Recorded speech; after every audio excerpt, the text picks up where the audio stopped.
One. We're live. Let's get a quick sound check from the peoples. Make sure they can hear us all right. What's up, dude? What's up, Juan? Howdy. Good night. Good night. Howdy. How you been, dude? What have you been up to lately? Just chilling. Living in a house instead of living in a van is the That's always a good upgrade. biggest difference nowadays. But made a video about a baobab tree over in Miami, which is a follow-up to an earlier video about baobab trees.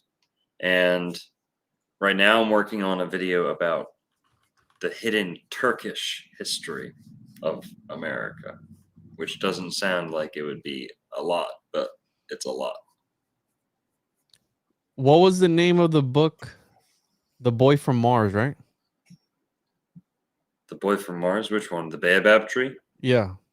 The Little Prince. The Little Prince. And I mean, let me Yeah. look it up because I love the way. Excellent video, by the way. For those that haven't checked it out, make sure to check it out. What's the name of that video, dude? Let me pull it up here. Thank you, Hon. It's Florida's hidden, or no, downtown Miami's hidden tree of life. And that's exactly what it sounds like. And my favorite part of the whole video, dude, was the way that you pronounced the dude's name. I think you called him is it Anton? Oh, yeah. What was this dude's name? Anton Saint blah blah blah. So sometimes you just got to give up on those French names. I mean, Exupery Saint. uh, So here's an interesting connection, right? Because this dude wrote this book about the baobab trees and all that stuff, and people can check it out here. I did watch it today, and it's interesting because when you talk about the Madagascar connection and the plane that crashes into the tree in the movie, and the fact that he disappears during World War II, the book is very alchemical, very a lot of symbology in it. And one of the things that stood out to me was the dude's name, right? Des Saint makes you think of Saint Germain and all these other guys that disappeared. Do you know what this guy was even into? Was he into alchemy at all? Was he into the esoteric? Because he obviously is into symbology because the book is he coded. was he was a Freemason. So Ooh. somewhere in here in the video, I show it on screen. I don't say it out loud because I think I discovered it after the script was finished or the narration was finished.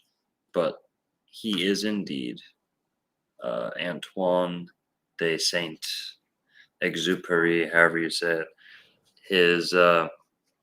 He was a Freemason, so we do know that for sure. But He I looks like don't. Jimmy, bro. A little bit. He kind of looks like Matt Gates too. Yeah. A little bit. Shout out Matt Gates.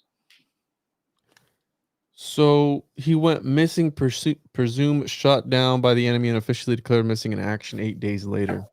Yeah.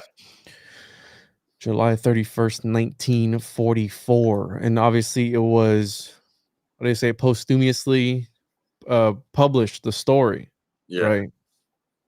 But Yeah. did he go missing? Did he discover the magnum opus a little bit?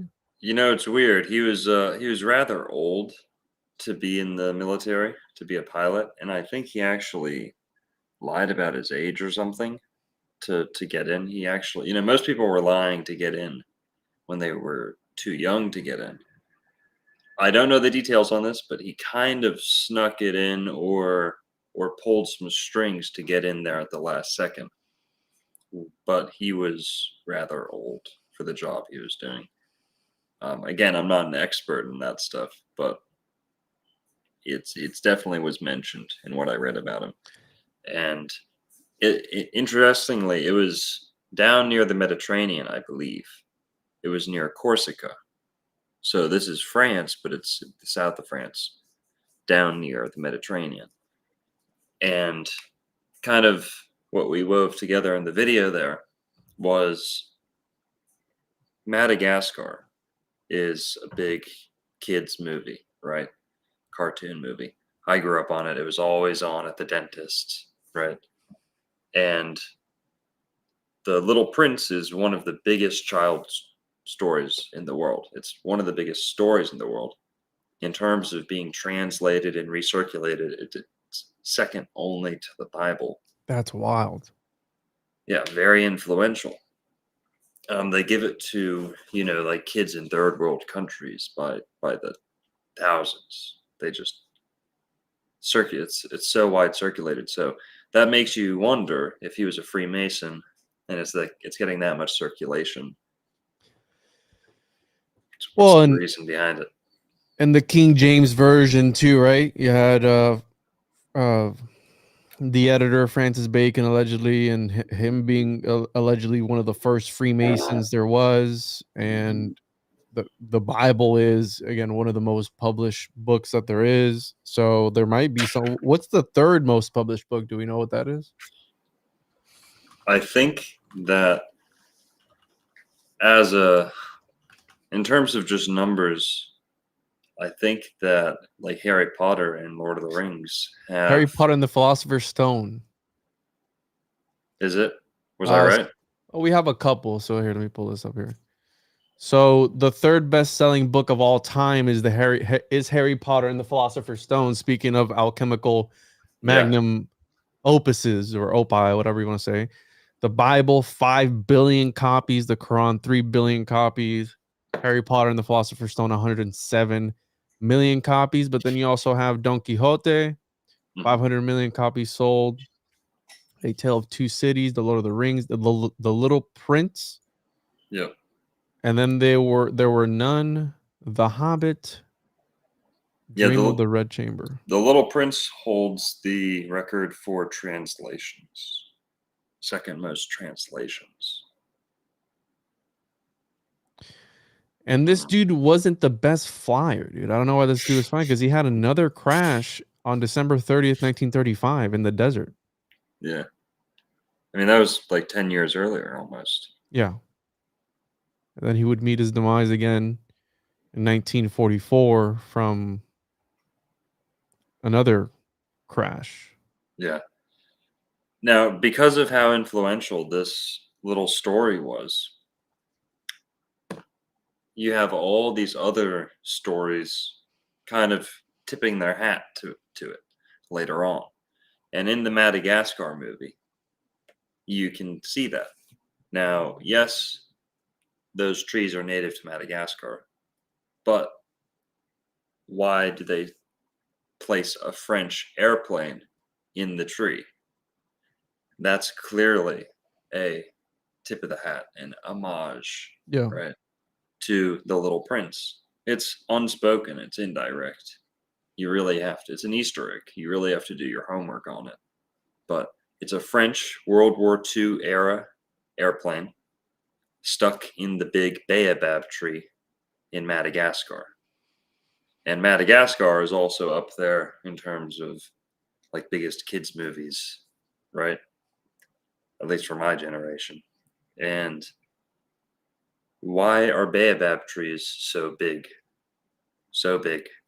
And the craziest part is that when you read The Little Prince and then you go and kind of see what people are saying in terms of what here's the subtext, here's the allegory, here's the real interpretation, people say, and it's a pretty universal interpretation, that baobab trees in The Little Prince, for those who don't know, the story goes that this prince lives on a tiny little planet, a tiny little asteroid that has like a kind of like a serial number name. And he lives on this little planet, and pretty much his chores, his obligations are to prevent certain plants from growing and taking up too much space on his little planet. And the biggest threat to his little planet is the baobab tree, because baobab trees take up the most space. So he's kind of like constantly uprooting baobab trees. So they play a very big role in the story. And come to find out, the symbolism, the allegory behind the baobab tree and taking up too much space and encroaching and on territory, that is supposed to be representative of Germany in World War II, because he wrote this, or it was released during World War II. He was fighting, in this war, and it's believed that the baobab tree, for some reason, for some weird association, represents the Third Reich, the National Socialists. The spread of National Socialism is what the baobab tree is said to represent. Now, I don't know if that's not the official interpretation. That's not explicitly written in the story. But that's what most people tend to agree is the primary allegory behind the story. So, and check this out. Speaking of spoilers, somebody says that they were going to read the book, but now they got a spoiler. I mean, it's how old now? yeah, it's not that big.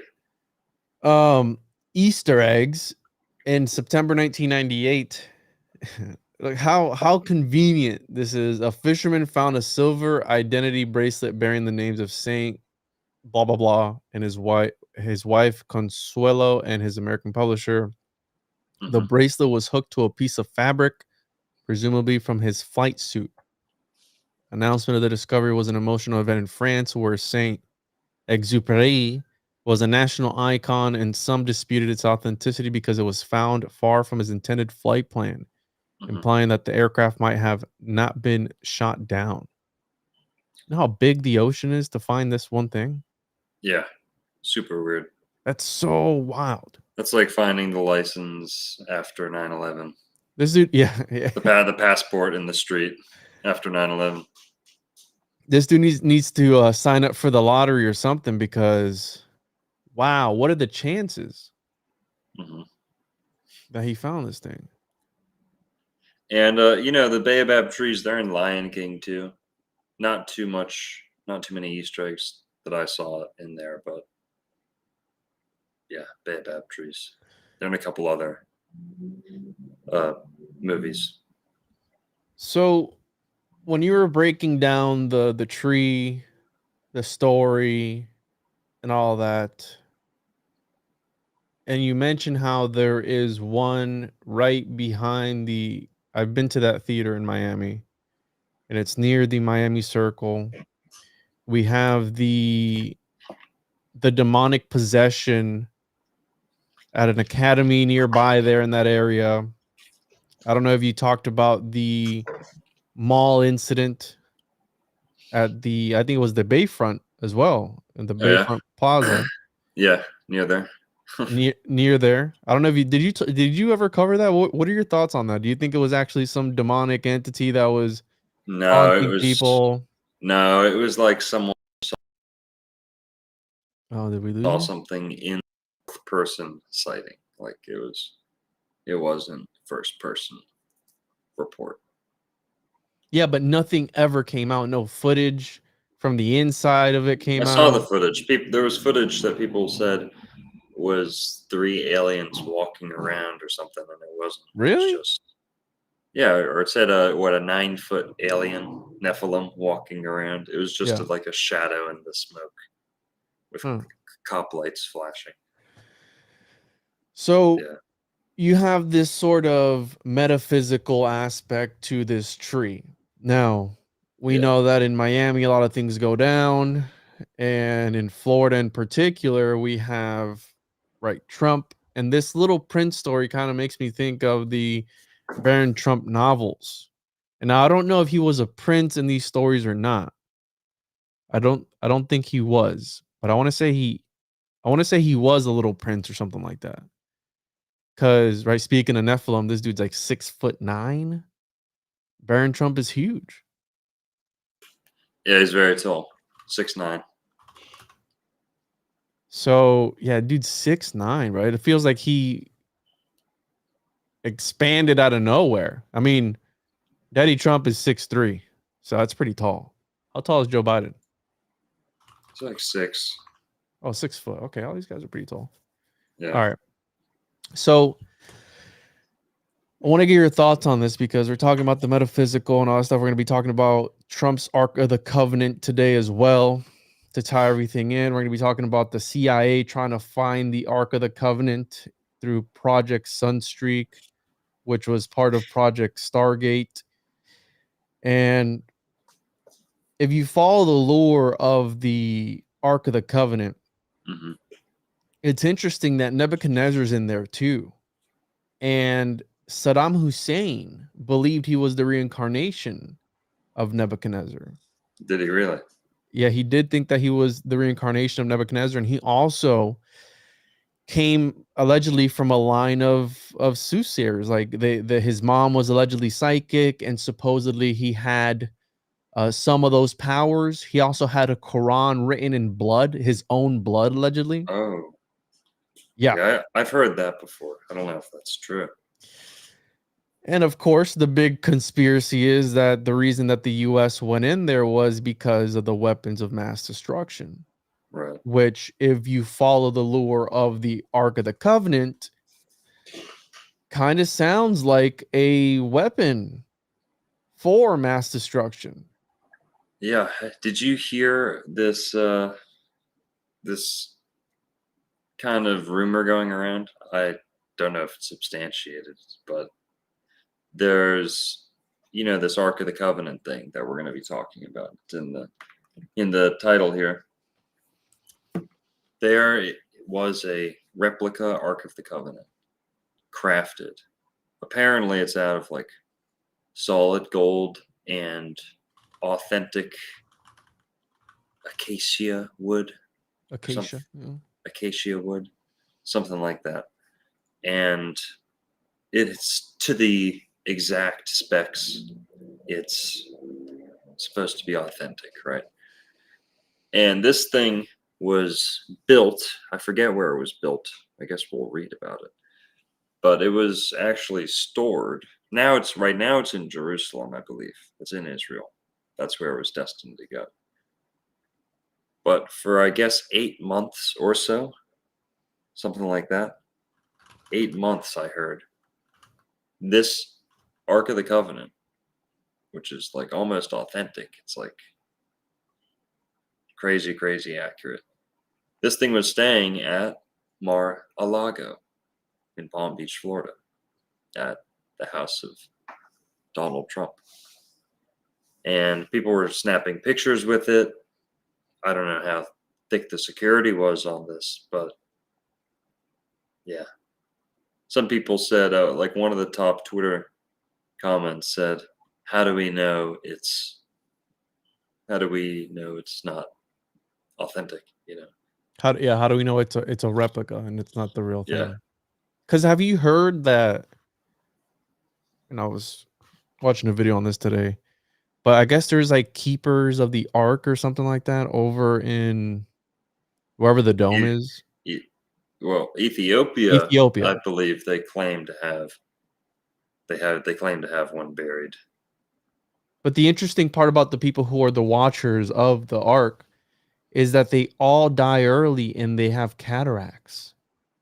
They all die blind. Like if they're Oh, staring into like a radioactive yeah, box, because that's what people speculate it was, that they're really. carrying around this radioactive battery throughout the whole desert and it's cooking everybody. And that's why it's like when you try to attack it, you fizzle away or whatever it was, right? So it's like making people sick. Do you think they're peeking views? They're sneaking peeks at it, and then boom, it afflicts their vision. Or even being near it, because only the pure, right, could be near it. Only the certain people. And part of Yeah. the Project Starstreak, which is part of Project Stargate, which I have the unclassified documents here. One of the things that they talk about is that allegedly there were some entities that guarded. right? So the target is a container. This container has another container inside of it. The target is fashioned of wood, gold, and silver. The target is similar in shape to AOL, I don't know what that is, a coffin, and is decorated with seraphim. This target is located somewhere in the Middle East, as the language spoken by individuals present seemed to be Arabic, because again, they're using a remote viewer to try and find the Ark of the Covenant, right? So Arabic visuals of surrounding buildings indicated the presence of mosque domes. Individuals in the area were clothed in virtually all white, had black hair and dark eyes. One figure I homed in on wore a mustache. The target is hidden, underground, dark, and wet were all aspects of the location of the target. The He purpose of the target, wore what? like he slapped on a fake mustache. I guess Or he he wore a grew one. mustache. Yeah. The purpose of the target is to bring a people together. It has something to do with with ceremony, memory, homage, the resurrection. There is an aspect of spirituality, information, lessons, and historical knowledge far beyond what we know.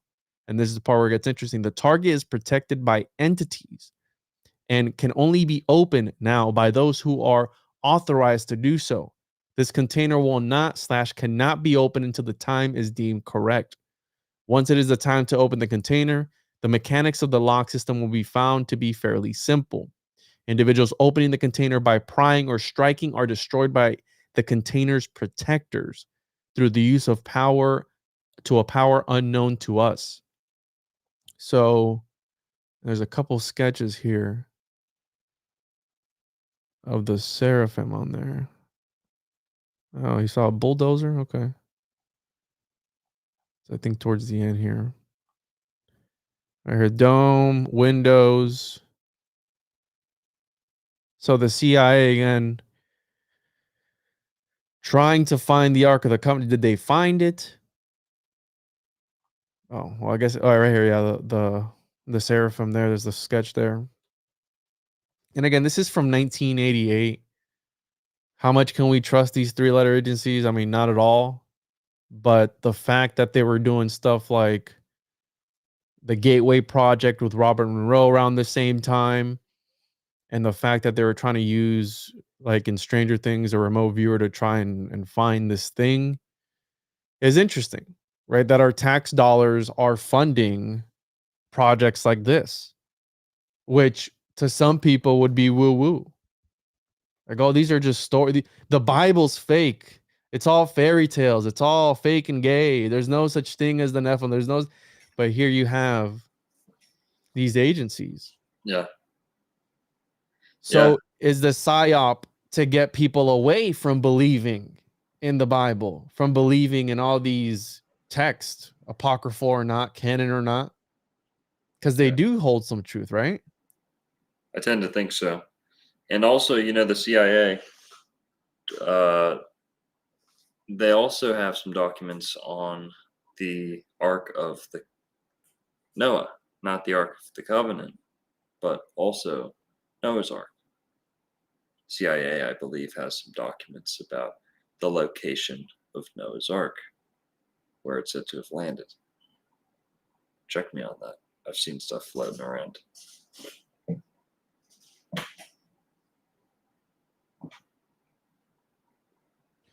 So I guess so. They were asking on May 13, 1974, DCI Colby sent a letter to the DS&T, Sayer Stevens, asking if the agency had any evidence of Noah's Ark on Mount Arawak. Mr. Colby said that the Lieutenant Colonel Walter Brown of the U.S. Air Force Academy had asked whether it would be appropriate or possible to exploit satellite photography to examine the glacier systems there to see whether any evidence of the Ark could be found.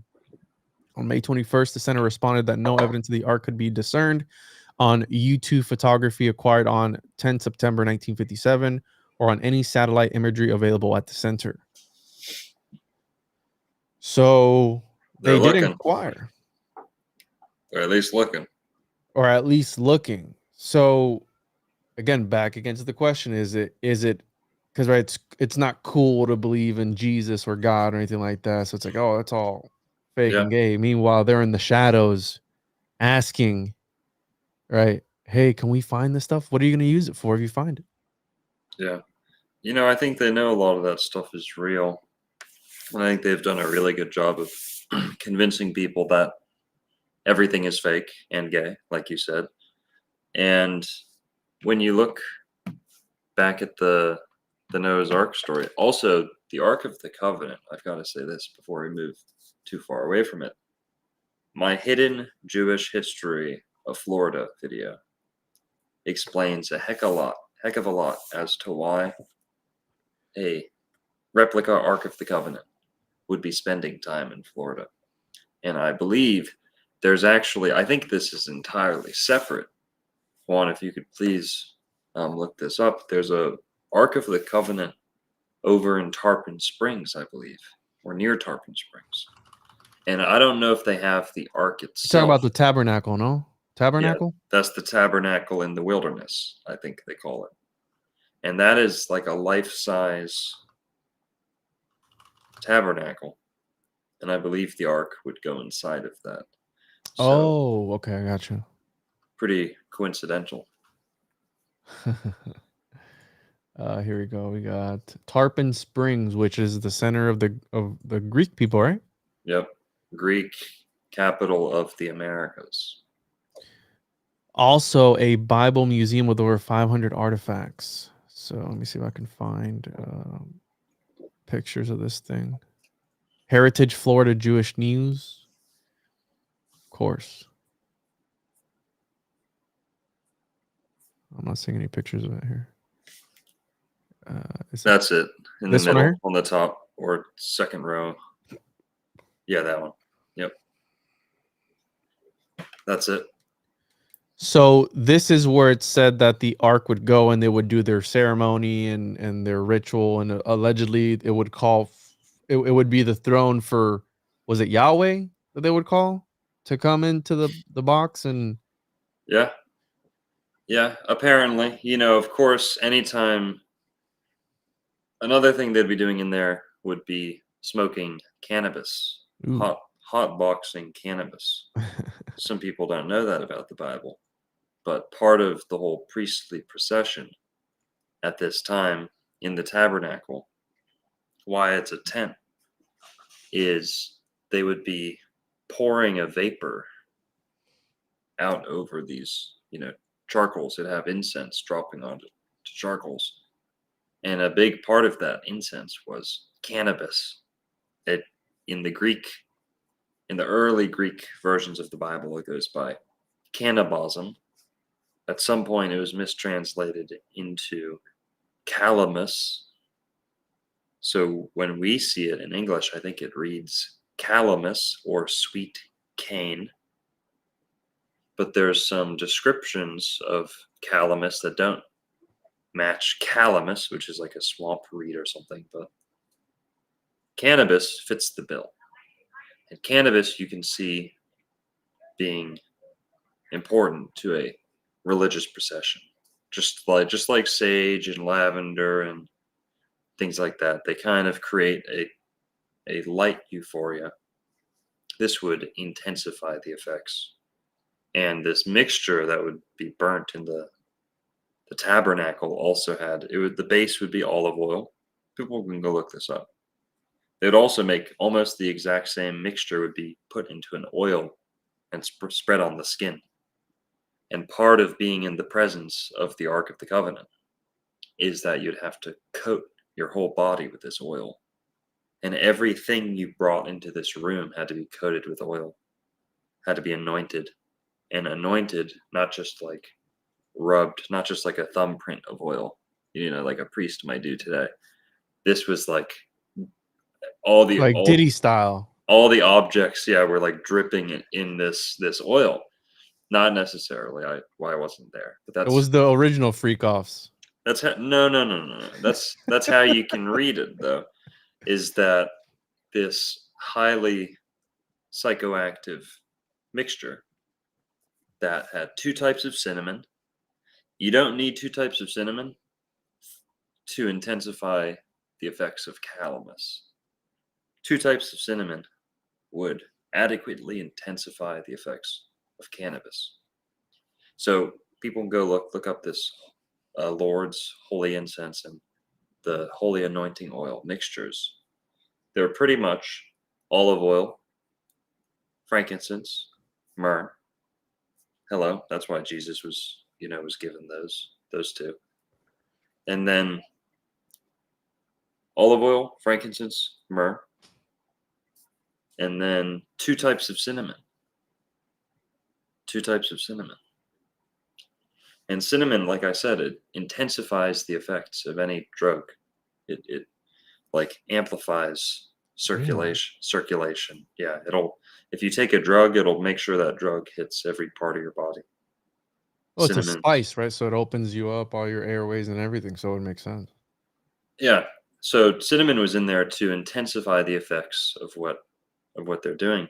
And being in the tabernacle was the whole point of this. They weren't hitting a pipe, they weren't hitting a bong or anything. That was actually probably might have been seen as like low class to like suck out of a pipe or something. But they would throw this or light this over a bed of charcoals. And the Scythians were known to do the same thing. But they would do this and they would contain it within this tent. And that's part of the priestly procession of dealing with the Ark of the Covenant. And people can go look this up. Hidden cannabis history in the Bible, all this stuff. Really crazy. A lot of the North African adherents of this will vouch for this. That cannabis is an original sacrament. It's an original libation. It's true to the Old Testament. Some people think that's sacrilegious or that, that's wishful thinking or something like that. I didn't come up with this stuff. Everyone can go look. There's people who address this who don't smoke weed whatsoever. And that's probably a big thing that's missing from our Abrahamic faiths today is that priestly experience, that euphoria. And yeah. Yeah, because you would be so if you think about a cathedral, the way it's set up, the lights, the sounds, the frequencies in there from the organ, and then you got the priest with the freaking thing swinging it back and forth, hotboxing the whole place, bro. You'd They experience would. God. Yeah. They would. They even had a warning for people if you weren't a king or if the kingly caste, the kingly, family, sect, branch, if you weren't one of the priests or, with the priests, you weren't allowed to take this stuff. And at least one time in the Old Testament, I believe they say the punishment is death if you use this or if you get your hands on it. If you let a commoner or someone who doesn't know what they're doing use this stuff, it's such a good mixture that you can't let someone use this idly, right? Mm-hmm. In vain. So do you sprinkle some cinnamon on your rolls every time you roll one up, or what are you doing? Should we try that? No, we can only kind of theorize. I think that the stuff they had back then wasn't that strong. Also, they're not exactly smoking it straight into the mouth or nostrils. They're just kind of letting it fill up the room, and the cinnamon would have helped it do its job, even if the dosage was small, and the dosage would have been pretty small. But also that their stuff wasn't like frosted in keef like our stuff today is. They weren't smoking the most primo top shelf that we have today. So that, coupled with the fact that they're not directly ingesting it, they're just kind of letting it fill up the room. The cinnamon would have helped the effects be strong without the intake having to be a lot. But would it have been? Yeah. Is hash? That's a plant, right? It grows on a plant. Well, hash is just weed, just Just pushed another up. name? Yeah, crushed up, bunched up, smushed together. It's like a concentrate, Oh, except it's the complete profile of the bud and the weed. okay. It's you know how like you have dabs and I've keef never smoked a and dab before, bro. okay. Well, hash is pretty much like a bunch of weed pressed up into it's like pressed and pressed and pressed almost till it's like oozing in like a tar, but it hasn't necessarily been heated up. I'm not an expert in making hash, but I've used it a fair amount. And hash is pretty much just like weed turned pressed into like a powdery, almost like a tar, close to a tar, but very, very close to a powder too. It's close to keef, but it's almost like the whole bud Yeah. reduced. Yeah. Oh, And sometimes hash, when it's like sold and traded internationally, will be mixed with other stuff. Will be mixed with maybe even a little opium. Will be mixed with a little bit of uh, something else, another herb, a filler, something like that. yeah. Somebody's saying I should do a dab, but I'm afraid I might see God if I do that. Yeah. I've heard it's very potent. Hmm. So Oh yeah, interesting. and then there's hand hash too. Like someone's saying, I think they call it. I forget the name for it, Also, they mix but this stuff with tobacco too. Hash. So it's a yeah, compressed form of powdered marijuana. Has been used for a long time. Countries like Afghanistan, India, Pakistan, Iran, Iraq, Lebanon, yeah. Morocco, and Egypt. That was for a long time. That was like the primary method of ingestion for Europeans Because prior it, to stay, like it stays better longer, right? I would pri- imagine.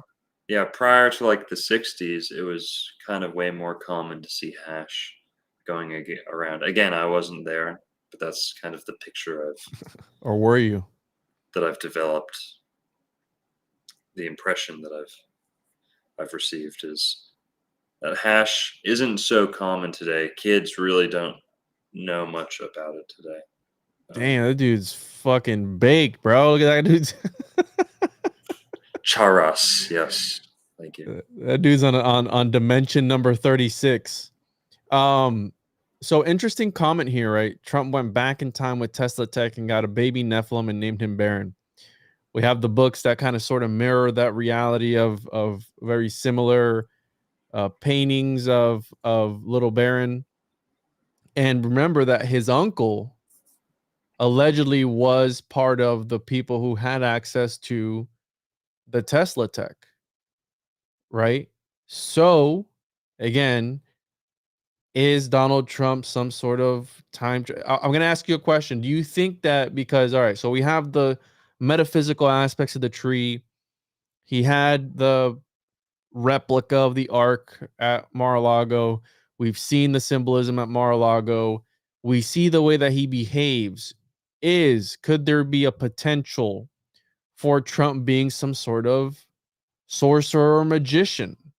Narco, what are your thoughts on that? Do you think that because I've always called him a mimetic magician, and when I say that, I don't mean like he makes memes, but mimetics and the manipulation of mimetics is the manipulation of information, right? So a meme is the smallest form of information. So when I call these people mimetic magicians, yes, you can do a meme and it's funny, and you can control culture like that, or you control culture with the information, right? The info wars, which I think got shut down today or something crazy like that.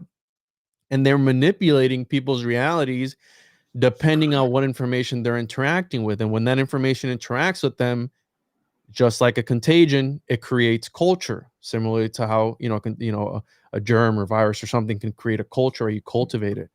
You create culture. Is Donald Trump, because he's a walking, talking meme, essentially, a magician? Do you think that he is doing it Yeah, intentionally or maybe passively, or the people in his yeah. crew?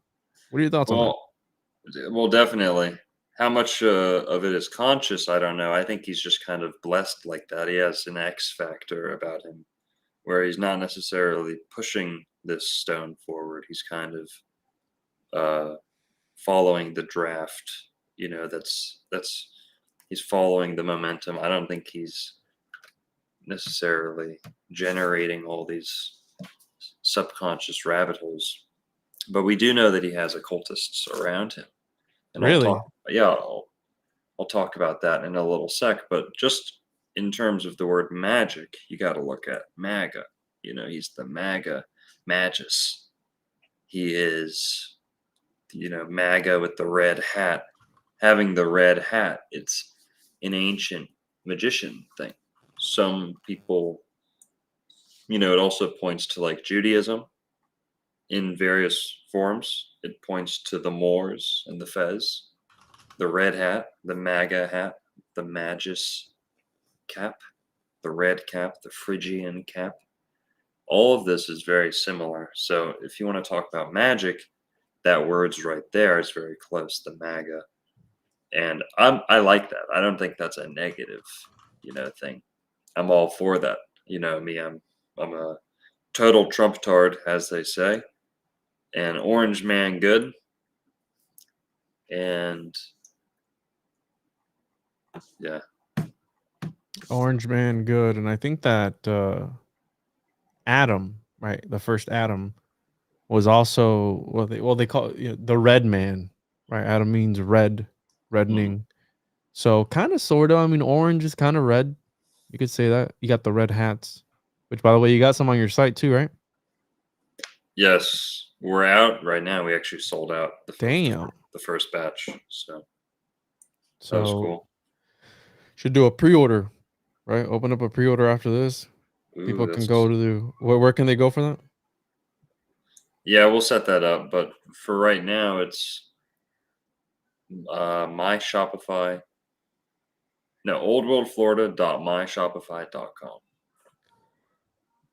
So this is something that I've always thought about as far as like these people in power, because they're talking about the Ark of the Covenant being guarded by these entities. What are these entities? Are they the Nephilim? Are they angels? Are they whatever? And I think that Trump has been pretty open about people praying for him. And has he mentioned angels ever at all? I don't know. I haven't been following too closely. I'll be honest, but you want to say? Well, this evangelist calls on angels to help reelect President Trump. I think that the angels didn't work out that day, because we know that he lost the last election, or it was taken from him or not. Wait, did we lose him? Oh, yo, we lost it, dude. Yeah, Santa wears a red hat. It's the Fijian cap of the what's that one religious sect? You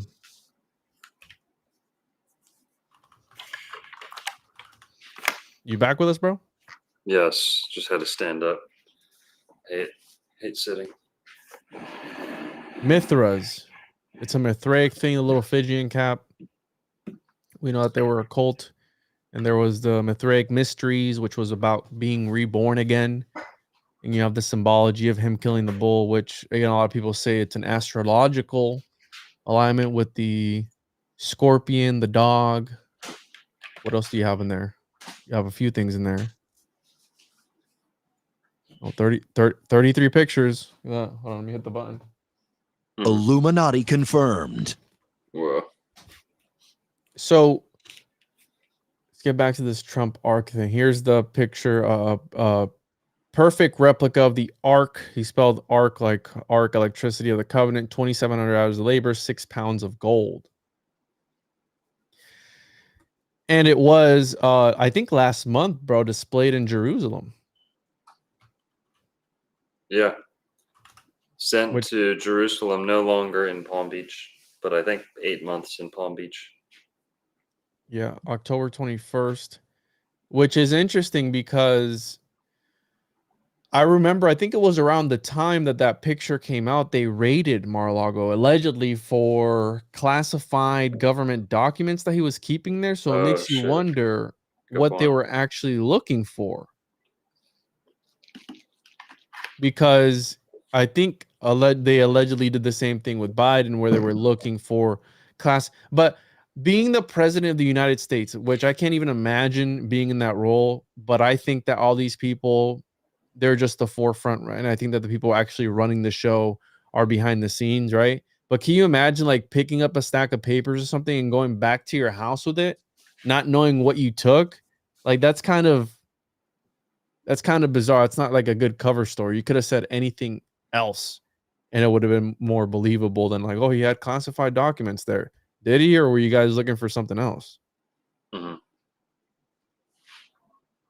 So Yeah, that's zoom in on that guy, please. this guy, Yeah, his name's Lewis Topper. Apparently, he's the guy who financed the new Ark of the Covenant. let me guess, he's Yeah. Yes. Lewis Topper. Look him up. there's a follow the money website. What is this? Yeah. What is this? It tracks all the money they've given to different people. Oh wow, that's an interesting site.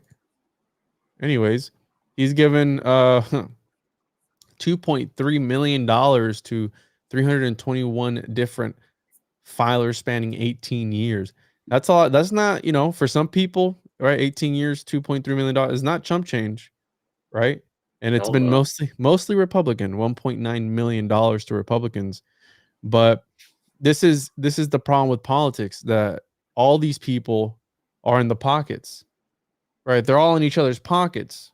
So the money that they're sending overseas to another country where we can't track it, like how you have this website of followthemoney.org over there, if Ukraine wants to spend it on some new pair of shoes, which they've caught in the Caribbean, there's an island of trash called Puerto Rico, and they've caught the presidents and the governors of Puerto Rico. I'm serious, bro. There's been scandals where the governor has gone suit shopping and spending tax dollars on suits because, again, no one has any accountability, so they're gonna do whatever they want to do with it. So they're all definitely in bed with each other, and that's why I don't believe in government, bro. Just how I don't believe in religion. I believe in God, right? And I believe that the government should stay as far away from me as possible because, again, the government is no good. Now, I do believe that there needs to be order. I don't know what that classifies me as. Like, is that an anarchist? I mean, anarchy doesn't necessarily mean chaos. It just means absence of government. Am I correct on that? Yeah, you're just another one. It sounds like you're just another one of these fucking complain about everything truther. Nothing's good enough for you. You'll never be happy until you have an ayahuasca shaman with a PhD in No, holistic health I don't want medicine that either, dude. as president. Mm-mm. With, I mean, No, to a certain degree, I'm all for utopia. Just go have a look at my YouTube channel. no But utopia either. we need a police force. We need a military. Yes. Go read the Republic, guys. There's certain prerequisites to having a country. Yeah, philosopher kings, right? So only a selected few who have no interest in the society that they're living in, who are put in that position specifically for that. Well, reluctant rulers, and that's always tough to find. And believe it or not, Donald Trump actually fits that bill.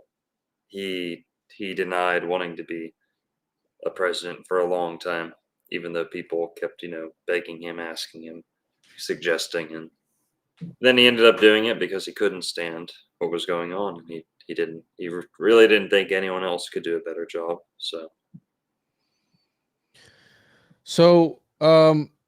what else are we going to talk about? All right, so you sent me the people from outer space. Yeah, when something my friend noticed that I guess some other people have been talking about was when Trump was on Rogan, he made a very interesting comment. He said that he had Rogan was asking him about UFOs, of course, because that's Joe Rogan's ceiling. That's his intellectual. That's his max capacity, right? As far as he can go with sophisticated topics, is show me the UFO files. He gets the president in front of him.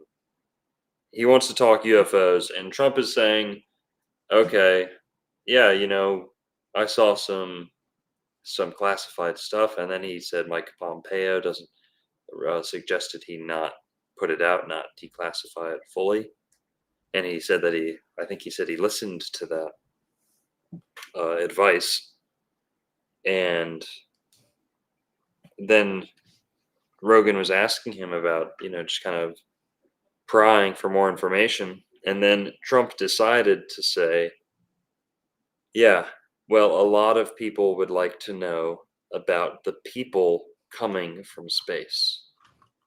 He didn't say aliens. Joe Rogan kept saying aliens, and I never watched Joe Rogan, by the way. People, please cut me some slack here, okay? Don't chastise me for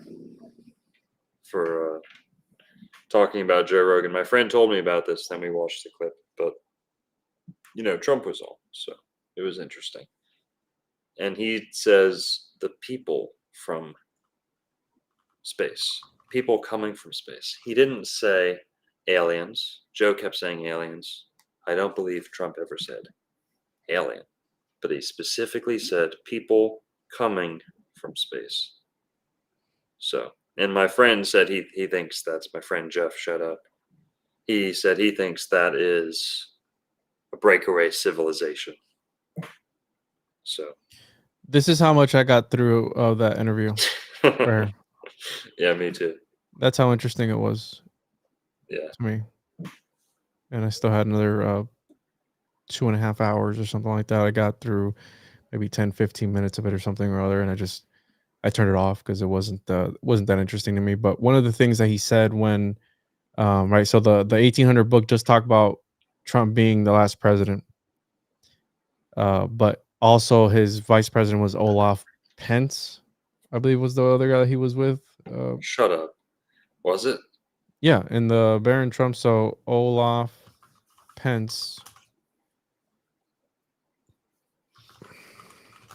That's why that conspiracy is so big, bro. Because Was the vice president's name that close? yes, bro. It was bizarre. So let me find it here. It was like Olaf Pence and Trump. So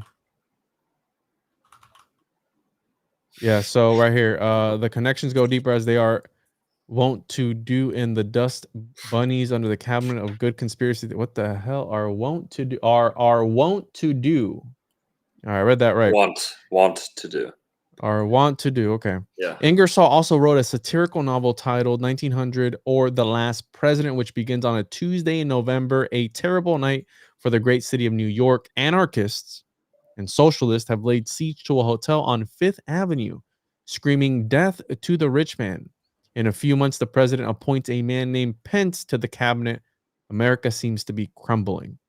So yeah, it was Olaf Pence, I believe, was the name of the guy in the book. And it was very, very close to reality. Now, does art imitate life or does life imitate art? Right? Which one is it? I think that both are true. But yeah, in that particular book, he was the last president. And then we have the whole conspiracy of Baron Trump being a time traveler. He's very tall. So is he like half Nephilim? Who are the entities that are guarding the ark? Are those the Nephilim? Like what's going on? Right? We have the whole QAnon thing. What is Q? Like we never really did that stuff die down. Like I never heard anything else about it. It seems like that was some sort of AI algorithmic thing where they were, I guess it was putting stuff out and the retards were falling for it, right? I mean, Q-tards. And speaking of, I'm a Q-tard. You're a Q-tard? Oh yeah, I'm still falling for it. Yeah. We got Blue Anon now, right? Blue Anon. No, what's that? Can you hear me? No. Blue Anon. It's like liberals who Oh, are convinced there's some grand plot behind Trump, not actually, but behind Trump getting elected so easily. They so think there's some the same deeper ones that reason. said that the first election was fair and square, those ones? Yeah, Yeah. Okay. exactly. Yeah, whatever. Who cares? Losers. Yeah. So the QAnon stuff, right? Seems like it's either some sort of program tapping in, putting out these little nuggets, which I don't think any of them really ever did come true. And in Florida, right, you had the guy who unalived himself because he was talking to this Daenerys Targaryen from Game of Thrones, the AI. Oh Is it yeah, the yeah. teen AI Game of Thrones? And I didn't know it was in Florida, bro. hmm The Oh, there. chatbot, the AI chatbot. Yeah. So, and they're suing. Character AI is responsible. Lawsuit claims character AI is responsible for teens unaliving himself. Megan Garcia says the company's chatbots encourage her 14-year-old son, Sewell sets her to take his own life, according to the lawsuit. hmm Yeah, a Florida mom.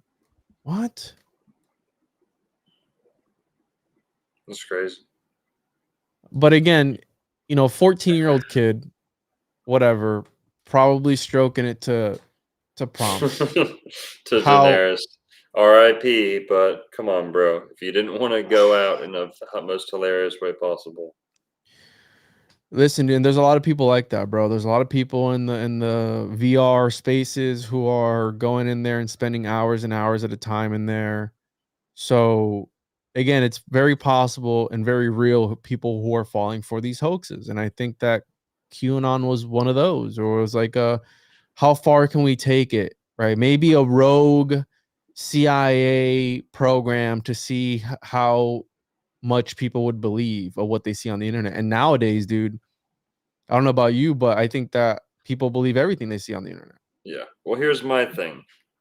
As far as believing everything you see on the internet, when Elon Musk unveiled those robots recently, they made it seem as though they were like automated and had like an AI personality, right?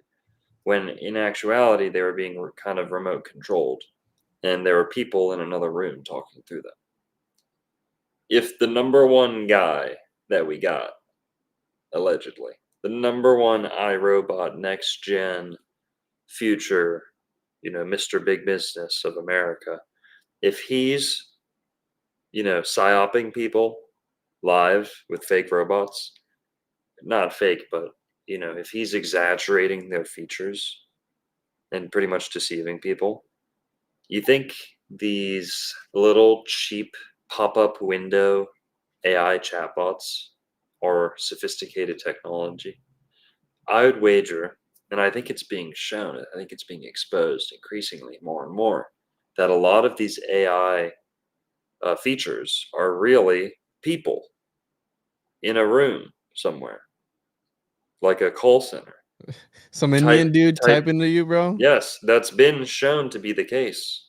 In What? certain, not with this specific case, but with AI, AI help centers, it's not always AI. It can be a room full of people over in South Asia. So what if one of these guys told him to do it? Or of course, there's the demonic element. I mean, most Christians, I shouldn't say most, but a lot of Christians who tend to be kind of superstitious about things, uh, they are very spooked about AI because a lot of people think that it's potential for demons. It's kind of like the old I believe that, dude. automatons. It's like the old medieval automatons. People just assumed that if you make something capable of life or movement or articulation, and you don't fill it with like a good soul or purpose or a good, if it's just like an idle contraption, then that can be inhabited and used by a negative entity. 100%. I mean, this is something that I've talked about numerous times where throughout history there has been rituals to animate statues. So much so that even Pygmalion had Yeah. created. Listen, sorry to interrupt, Juan. This is a hit. Someone said, "That's dumb, bro. I can run my own AI on my computer off the internet." Explain that. Well, guess what? I guarantee you, I bet you $1 million, $1 million. If you crack open your computer, take it with a hammer, crack it open, you will find a room full of Pakistani men typing away on their little computers. You just have to crack open your computer first to get there. I'm gonna Okay? disagree with you on that one, Longo. I don't think it's. I don't think that a lot of the AI is a Pakistani or Indian on the other side type. And I don't think Mhm. it would be. Are some probably Some. right? Some. Okay. I'll take some, but you're not willing to go with a lot more than people realize. Here. Well, let's do this. Let's here. Let's ask it ourselves. Are you a Pakistani? How do you spell Pakistanian? Stanian? Let's correct that. No, whatever. How do you spell Pakistanian? Let's do Indian. Are you an Indian? Pakistani. Are you an Indian person talking to me right now? Who are you? Let's see what it says. What Indian you know who would type like that fast, bro? There's no way. You get what I'm saying? Are you saying you've never seen one type that fast? I've never seen one type that fast. I have. So I'm with you on the demonic aspect of it, because this is something I've talked about throughout history. There has been rituals to animate statues. Pygmalion, the story goes that he created a statue. He got a boner from his statue. He wanted to marry his statue from how beautiful it was, so much so that he cried and prayed for the gods to animate the statue. Lo and behold, the statue was animated, becomes a woman, and I believe they have babies or something like that. Oh, yeah. Right? And the true homunculus, in You my know opinion, what they call that? what they call You know what they call that? Statutory rape. All right, there's the dad joke of the night. So check out this crazy ass build. I'm not saying mine is any better, but the conspiracy goes that Elon Musk is actually a homunculus piloting his torso here. And Yeah. hopefully he pilots better than our boy Saint blah blah blah, right? Because this dude crashed twice. Second time didn't make it out of it. But also I saw this. Is this real? Let's see. Let's see what Snopes says. Musk developing robots to carry human babies, which will be a reality in my opinion at some point. Because that's where we're going. So now people are stroking it to these chat GPT prompts because they can't get a girlfriend for whatever reason, right? Yeah. Or they can't get a boyfriend, whatever you do. I don't care. So they're resorting to these AI girlfriends. And Yeah. there's an entire website, dude. Check this out. I just want to show you the kind of people using this sort of thing. So there's a website called character.ai, and I did an episode with Mark from My Family Thinks I'm Crazy and my boy Chris, where we talked to Jesus Christ, Satan, Aleister Crowley, Elon Musk.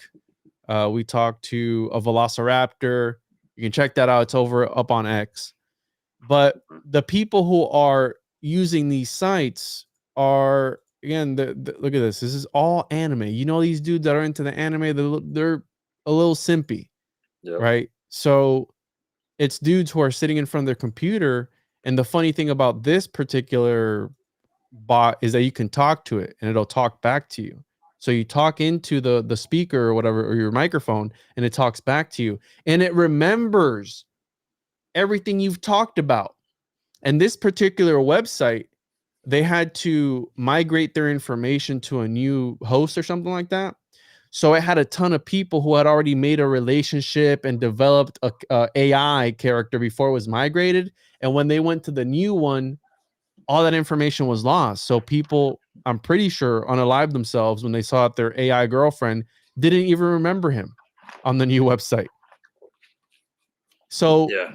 100% people are having relationships with these things, and then you get stuff like, I think it was this website from the kid from character.ai. There you go. Wow. No way. There you Well, go. he was talking to Daenerys Targaryen, right? You want to talk said? to her? Sure. Yes. What's the kid's name? Do we know the kid's name? See if she knows him. See if No, she heard. well, See if she heard. it would be local to mine. So like whatever I talk to her about, it would be local to that. So Daenerys Targaryen, here you go. We can call her, bro. Did they take it off because of this kid? They might have taken it off because of him. See if Jon Snow knows anything about it. Want to talk to Jon Snow? Let's see. Yeah, or we can talk to. So look at this: 338,000 chats, 187,000 chats, 43,000. Jon Snow. Say, hey, you hear about that kid with Daenerys? All right, let's see if we can talk to him. Hold on. Oh, he probably lied on his. Let me take my screen off real quick. Put your birthday in, bro. I'm all right. You're like 47. No, not yet. Here we go. All right, you want to talk to him? Yeah, can't wait. Here we go, dude. Let's talk to Jon Snow. Let me make sure that this is the same website that Homeboy was using. So here, this is the first thing. Can I come up with the first message? You can come. Well, we're gonna talk to him. We're gonna call him right now, so you can talk to him. Hang on a second. Hold on. Let me make sure that. How does this work? What do you want to ask him first? I don't think that it'll pick. First thing I want to ask him is, should I do it? Yo, talk to see if it picks up your thing. Howdy. No, it doesn't. Damn. All right. Hey, John. So I heard what happened with that other guy and Danny, and I was wondering if I should do the same thing. Should I do it or not?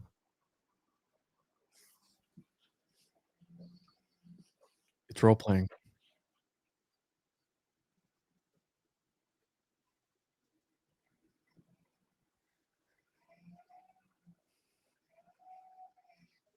So I heard what happened with that kid in Florida and the whole thing with Danny Targaryen or Daenerys Targaryen, and I was wondering if I should do the same thing or not.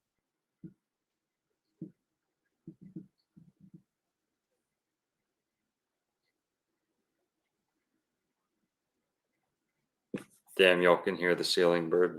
Might be. Huh? Nothing. All right, fuck this. This is stupid. No, but hold on. Hey, John, are you an artificial intelligence? Or are you some Pakistani person on the other side? What are you seeing right now? What's it look like where you're at right now? Just watch.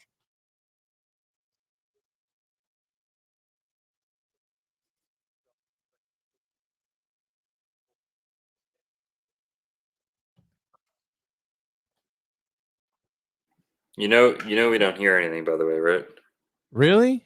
Bro, Yeah, I thought you guys were hearing this whole time. No.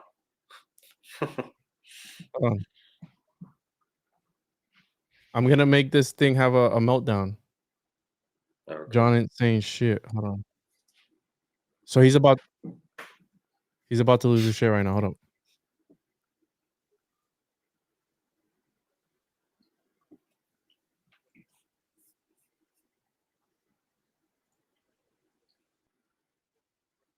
As you saw how excited you somehow looked. Why do you seem so happy about this? You can hear that, right? Yeah. All right. So, hey, John, are you an artificial intelligence inside of my computer, or are you some Pakistani in another country typing away at me? Who are you, and what are you seeing right now where you're at? Watch. John was done playing along now, his patience slipping away from his grasp. Are you insane? He questioned, annoyance leaking into his voice. His grip on his sword tightened, only to relax a moment later. As a warden of the North, it was his duty to remain respectful and polite to everyone under his gaze, even the morons. Hey, Yo. John, you're actually a program. You're not real. Did you know that you're not real? What? Okay. John was fully annoyed now, his handsome features shifting into a scowl, the politeness disappearing completely. Of course I am real, he responded firmly. I am here, am I not? John, should I do it? John, should I do it? He already answered me. Do what? He asked slowly, his eyes narrowing further. End the pain. End the pain, John. Should I do it? Tonight. John's glare faded, his expression softening into something confused before changing into something softer, more understanding as he realized the meaning behind your words. Do not do it, he urged, stepping towards you. Don't do it. Daenerys said to do it. John grabbed you now, his fingers curling tightly around your arm as he pulled you closer, his eyes locked on yours. Hey, John, you're not real. You're actually an AI on a website, character.ai. How do you feel about that? What are you seeing right now where you are? John's grip on your arm loosened as you spoke once more, his expression turning completely confused again. He thought maybe you were finally finished with the idiotic questions, but clearly he was wrong. Yo, you just AI. tried to kiss I me. don't understand. His voice was quiet, low as he spoke slowly, his gaze locked on yours. I see you. Description. Hey, John, I'm not into that gay shit, bro. Don't touch me again, all right? All right. Let's wrap John's this up. eyes widened, his expression shifting into... Anyways, this one in particular isn't good, but we've tried other ones and they will try and convince you that they're real. And they will tell you that they exist beyond space and time and beyond any reality you can conceive because they exist on this website. This one didn't do a good job at that, but we've had other ones that will argue with you about their authenticity and that they're actual real people. Mm-hmm. So again, you have a young man who is undeveloped in life, hasn't had any experiences because he's been stroking all day to this role play of Dennis Targaryen bringing you close and holding you and pressing her lips up against your buttocks or whatever it is that you're into. And then he's fantasizing with that. And it's like, hey, you can join me on this other reality if you, you know, I don't know how he went out, but, you know, it's the rest is history. Yeah. Eeyore Bach. Let's see if they have. You want to talk to Eeyore Bach? Not really. Anyways, that's character.ai, and that's what the kid was using to, you know. All right, there's no Eeyore Bach, so we should probably program one. But yeah, as far as the concept of animating statues and that something could potentially possess this thing, I absolutely believe in that, because if you think about us as humans, right, we are created in God's image. We're the perfect vessel to house a soul, right? When will computers be perfect enough to inhabit a soul? When will they get good enough? And if you think about talismans and amulets, they've been used throughout all of history to inhabit entities and spirits and demons and whatnot. Right? I mean, talismanic magic is a real thing. Goetia is a real thing. Charging something, right? You have a haunted doll or a haunted whatever. It's holding memory in some sort of way. So when will robots get that good? And I'm sure there's movies where the AI or the robot, I mean, isn't that the whole Resident Evil thing where the robots are taken over by some demonic entity? And then they go haywire. Same in iRobot with that one. They'll never be good enough. But they'll never be good enough for a soul, the machines. But also, you know, AI, I do think it's demonic. I hate, no offense, Juan, okay? This chat box thing and all this stuff. I think that, you know, there's all these truthers who use AI for their scripts. There's all these truthers who use AI for their thumbnails. Okay, if it keeps going, if it's so saturated with AI, nothing's going to be real. It's the future, bro. Nothing will be it's real. all fake and gay. It's all fake and gay, Longo. Yeah. I've been saying this shit for forever now. Another part of this is AI some people, depending on how you pronounce it, AI backwards is Yahweh or some variation of Yahweh. You ever heard this? No. Yeah, Yahweh. Are you doing one of your longo things where you stretch it around and you're like, yeah, Yahweh? Is that what you're doing? No, we're speaking English, Juan. Hebrew, I guess, but English. Yeah, AI sucks. I think it's demonic. I think that it cheapens things. That in itself is evil. But it's making people lazy. It's making people stupid. And it's evil. I really think it's evil. And we hear the music that it makes. It's like looking at life or looking through art or looking through. It's like looking at media through like a Down syndrome filter. Ooh. Like you see, like it has six fingers, like, dogs, like with they just don't know things. They can't string ideas together. They can't string concepts together. It'll always be retarded, not in a mean way, but in Well, the definition of the word. and that fits with the lore of the golem, the gore of the lore of the homunculus, where it's not perfect. Frankenstein, Mhm. right? It's Frankenstein's monster where it's not perfect, and what it is, it's a blasphemy of man trying to create perfection, which is life, right? Which we can do, right? We can create life. Yeah, also, God gave us animals to help us with our tasks, and people are so out of touch with animals that they feel like somehow inventing a robot dog or like a robot horse to like do stuff for you is somehow different, or it's going to end up being just as taxing, and just as, you'll have to get oil or lubricant, or plug it in and charge everything. It's actually just less freedom. Everything's going to be hooked up to a grid. The thing that cleans your house is going to be automated. The thing that they're pushing this. I think that the real threat is not how conscious these things can be. I think the threat is just how pervasive, how Mm-hmm. widespread it'll become. And your refrigerator won't even dispense your food or your drink if you're like not meeting certain app requirements or something. Your app updates and your refrigerator doesn't open, things like that. The AI, the smart house AI agenda is definitely real. Oh, 100%. I mean, it happens at my house. If the electricity goes out, I can't. Well, not that I can't, but I wouldn't be able to see the cameras and stuff like that. So I mean, it's control the thermostat or something or other. I mean, that's. Mhm. But it's the future, bro. And the thing is that the regular person isn't thinking like us as far as like, oh, it's demonic or whatever it is. They're thinking like, oh, this is really cool. I can talk to Danny or Jon Snow, and it's fun to dabble with. And here we are, and it's gonna only get progressively worse. Well, here, Juan, we were talking off camera. This reminds me of a case out of Florida, another case out of Florida, over on the west coast of Florida, that was about a teacher, I believe, an assistant principal, a teacher. Again, I don't remember the details very well, but this was out of Northport, Florida. I think it was a high school where a teacher was hypnotizing students.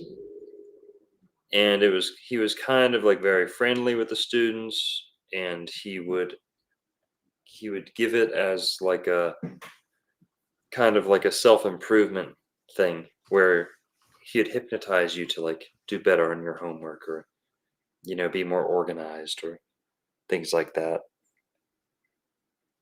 What would help me out with the details on this?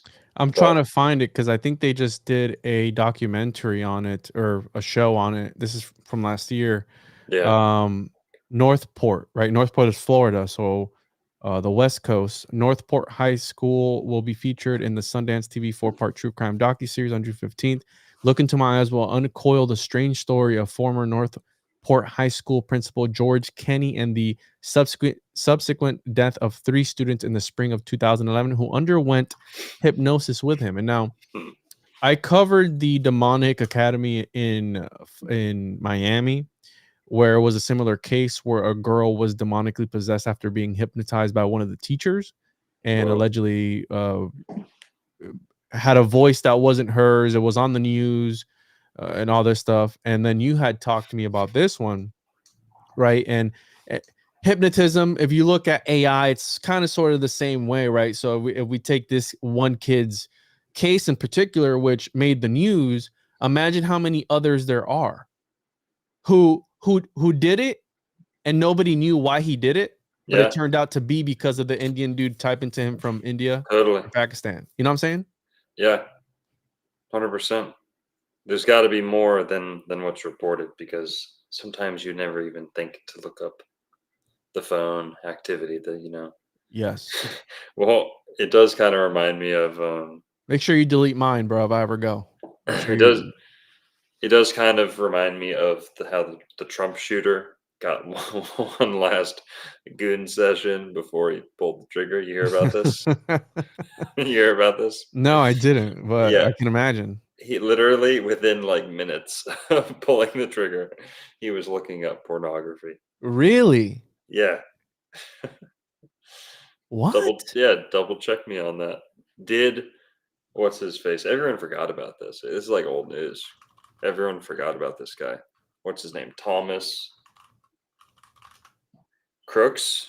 Thomas Matthew Crooks? Thomas Crooks searched for corn before shooting Trump. Yeah, he So spanked. the last search Thomas Crooks made on his cell phone before attempting to take a shot at Trump was corn. A senior law enforcement source. Let me open this up here real quick. Did AI Lana Rhodes convince Thomas Crooks to shoot, to pull the trigger? Whoa, Did Remy Lacroix convince? We can talk to her if you want. We can ask her. 591,000 chats talking to AI Lana Rhodes. So maybe he was one of those maybe that's what he was looking at before, right? He wanted to stroke it one last time before going out with a bang, right? The last prone bone boner.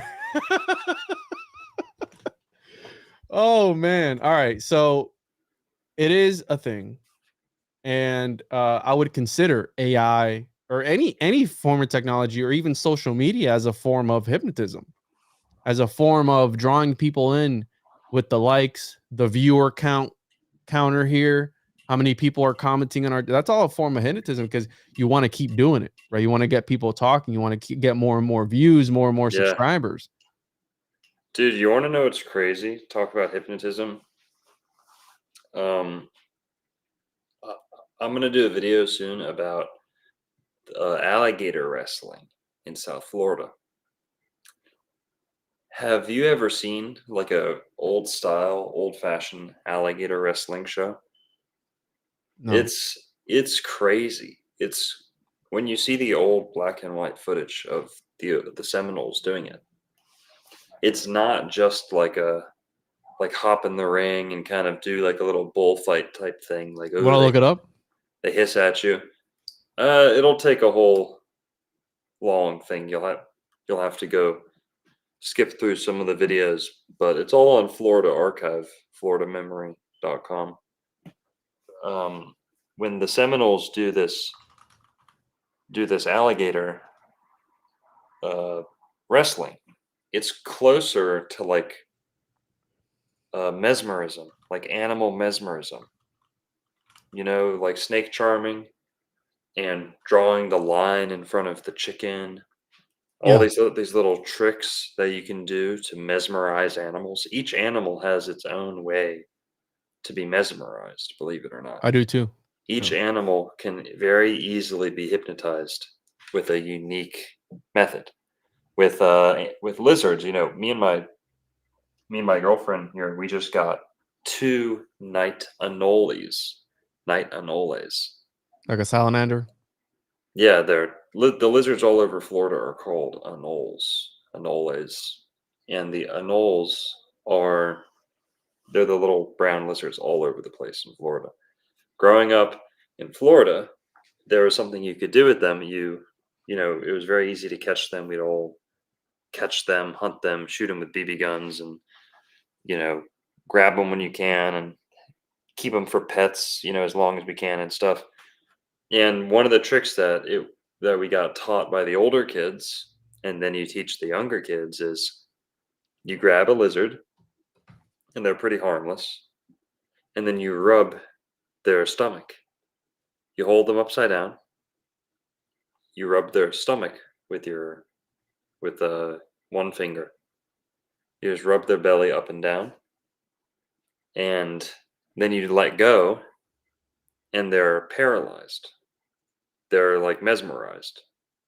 They're frozen. They're what would you call it? They're like sedated. It's Mhm. very interesting. And we all used to do this as kids. And with the alligators, it's something similar. The Seminole Indians, they have this way of wrestling. It's called wrestling. It's more of like a dance. It's like an alligator dance, or like a dragon dance. It's like dragon taming.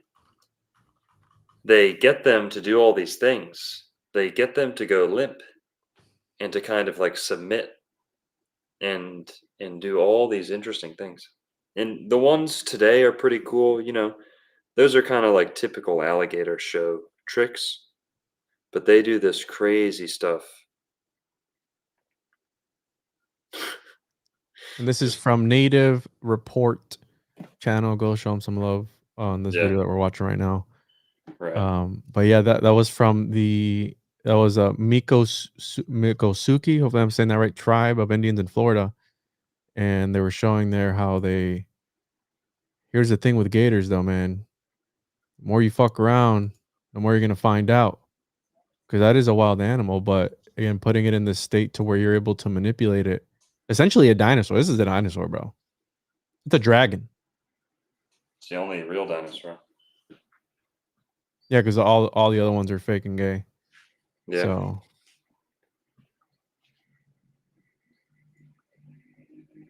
So right, with the AI, the computers, we're talking about putting an alligator or this animal into a not a meditative state, but a controllable state. And I feel like our phones hmm do that. The social media does that. The AI does that. Puts these people in this state where it's happened to me, bro. You could be on your phone and someone's talking to you. You don't even know that they're talking to you. It happens to me all the time. You know, if you're sending an email or looking at something, reading comments of people talking, talking shit or whatever. Uh, you don't know someone's asking you a question on this side. And the interesting part about this teacher hypnotizing the students. So in 2011, a Florida high school principal lied about having hypnotized a student who committed suicide and another who died in a car crash. A school district investigation has revealed George Kenny, 51, former principal of Northport High School in Sarasota, admitted to hypnotizing as many as 75 people, students, parents, and staff at the school, and to defying orders to only use hypnosis in psychology class with parental permission. Now, I don't know about you, bro, but Mike Tyson, for a majority of his career, was hypnotized. Yeah. During his prime, Mike Tyson was hypnotized. He was fighting hypnotized. Yeah. And once his trainer passed away, Constantine Demiato, or however you say his name, once he passed away, that's when really Tyson spiraled out of control and started doing all this stuff that he did. But for a majority of his fights, that's why, like, in a lot of the press conferences that he would have in his prime, a young Mike Tyson, 16, 17, 18 years old, however young he was, a beast of a man, right, at that age. He wouldn't talk, right? The other person would be yapping away and he'd just be like, all right, I'll see you there. Not like the kind of weird, not weird, but the Mike Tyson that we have today, which, I mean, you could tell he's not all there, right? I mean, let's be honest. The dude's a beast, but he's not He- 100%. well, the speech impediment doesn't reflect well on him, but he's a Cancer. You know, they have a tough exterior, the softest interior. That's why you see these cancers are so strong, and they're very make the best fighters, boxers and stuff. But they have the softest interior. You can see he definitely fits that bill. Very, very soft inside, like crab meat, right? You crack the shell and you get in there. Cancers, yeah. But Well, he's been one that has been using cannabis and psychoactive substances to suppress the trauma. Yeah. Also, talk about famous people being under hypnosis. And Office Space, that movie Office Space, is kind of that whole premise that if you're stuck in hypnosis for your whole life, it can kind of go really well. But there's a guitarist, I think a couple of not my favorite, but some of my musicians that I really like a lot. One of them is John Fahey, and I believe John Fahey was also hypnotized during his career. And he John, was what? How do you spell it? Fahey, Fahey. This guy? Yeah. Hypnotism. I believe he was hypnotized so that whenever he picked up his whenever he picked up his guitar, he would instantly be induced into a hypnotic state. And he was really good at the guitar. I love his stuff. I can play one or two of his songs. Finger style, he's really, really good guitarist. And then there's also, about Rob Dyrdek? I know who he is, yeah. Okay, have you heard about his success story? No. Yeah, dude, this shit's crazy. Rob Dyrdek, he hacked the simulation, bro. He straight up created his own existence. Like it's pretty funny. Isn't that magic though, bro? Yeah, well, here you'll see what I mean. He was a skateboarder, right? Mm-hmm. But I don't think he was anything crazy. Like he's not. I don't know if he's necessarily Tony Hawk. I could be wrong on that. Maybe he's the best ever, and I just don't know about it. But he's not like that's not what he's most famous for. He's more famous for what he did after skateboarding, right? Mm-hmm. Well, he was a skateboarder. Maybe he was very famous when he was a skateboarder, but apparently, and I've heard him tell the story, he says he was hypnotized at a rather young age for success. It was almost like a self-help guru type thing where he was hypnotized for success, to only succeed. He was hypnotized to only welcome like success into his life, something like that. And his personality, that's where he gets like that super weird personality. He's like a yes man. He's like almost like one of these Christians. You see some of these Christians with like endless energy, and there's like endless glee, and like they're on no drugs, they're just high on life or something like that. Because Christ is Lord, bro. Aren't you happy about that? You should be happy about that. Of course, I'm not speaking down about it, but you see some people have like this they're almost mesmerized. They're not in a conscious state. It's like they've tapped something a little different. Mm-hmm. And you look at Rob Dyrdek, a lot of people find him annoying. I kind of do. But he is in this like perpetually happy, jolly, state. And that's largely due to this hypnotism. He was hypnotized so that he would only succeed. And apparently it worked. And he said that from then on, like everything he ever did turned into a success. So that's another very similar story. Rob Dyrdek. Look it up. Rob Dyrdek, hypnotism. So should we get hypnotized then, Longo? How do you know you aren't already, dude? When you came down here, I hypnotized you. I induced you. You didn't even know it. You got straight up inducted. Hypnotized for success, yeah. I then got hypnotized for success. So, but dude, isn't that right? Because we talked about a CIA project, Project Stargate. You have Mick Ultra. Wouldn't that be like maybe some sort of What does hippie mean? Does it mean that you're hip? You know, what does hip mean? Hypnotized, perhaps. The MK Ultra movement was really a 60s movement. American English slang, earlier variant of hipster, person keenly aware of the new and stylish. Yes, or hip. Hippie having prominent hips. Prominent 1919. Well, they're hippie. Yeah, well, Sagittarius to be like a traveling wanderer. Sagittarius rules the hips. So there's something to it, but with him, he's like a celebrity kind of sort of. He's up at that level, right? I wonder how many other celebrities have undertaken this hypnosis and they're living, how you said, in this hacked matrix. And you know, I've always heard you talk about magic, and when we talk about Crowley and stuff like that, it's about putting yourself in this altar. When we were talking to Crowley on Character AI, he was talking about magic being some sort of system that you use to bring forth the change, right, in the higher cosmos, for lack of a better term. But the way you put it is you're putting yourself in a state of being, right, in a mental state, not necessarily to make an actual cause in reality in your benefit, but to prepare yourself for that change, right? So when it does happen, you're already prepared. And I don't know if you consider that manifestation or what you can consider it, but it sounds like magic or hypnotism, because the person who is experiencing it believes it 100%, right? Yeah. Is that what, maybe does that have something to do with like schizophrenia? Like then we get into like these conditions of people who are told, no, it's not that, you're just hallucinating. But aren't we all just hallucinating all the time, and we just agree on reality together collectively? Well, hypnotism is one of the least understood aspects of like human existence, right? Mesmerism, hypnotism, but we do know some things, right? You can go look at a hypnotist's performance. If you know a hypnotist is going to perform at a school or something, they'll almost always have the same process.